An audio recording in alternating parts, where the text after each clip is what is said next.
surrounded.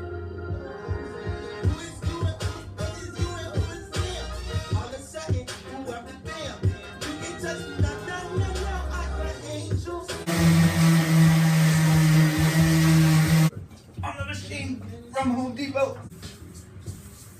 I think of these things like, here's Monday, and I talked to Janet about replacing our heat pump, and here I met a new person. It's not literal, but it's sort of how I process life, and right now anyway. And I've said this also, having small children, they just are blissfully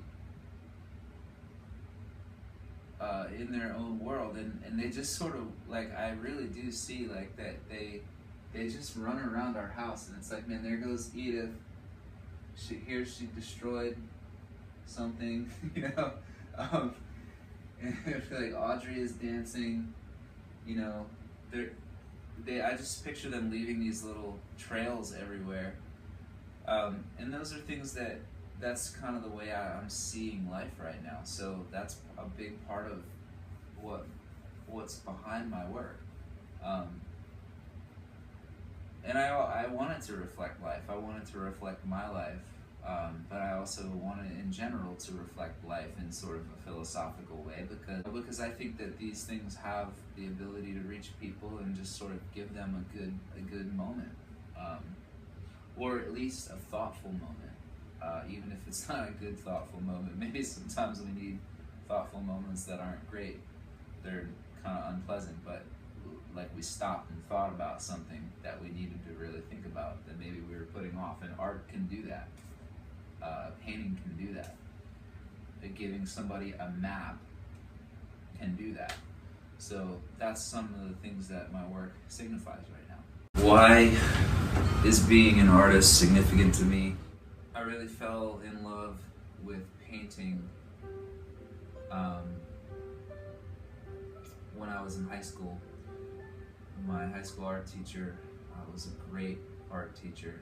I was kind of a troubled kid, and I didn't have a lot of direction. He took me into the hallway one day, apart from everybody else, and sat me down, made me stretch a canvas of my own, taught me how to do it, and then he brought two kids who were kind of loafers in the class. They just sat in the back and talked all day. He made them come and sit out and pose for me, and just told me, paint exactly what you see, paint what you see. But he didn't mean that. I mean, he grabbed the brush from me at one point and just started scrubbing color aggressively onto this fresh canvas,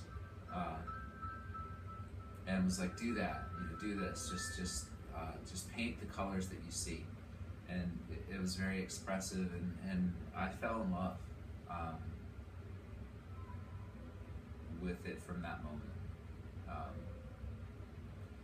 I've been through a lot of dark times.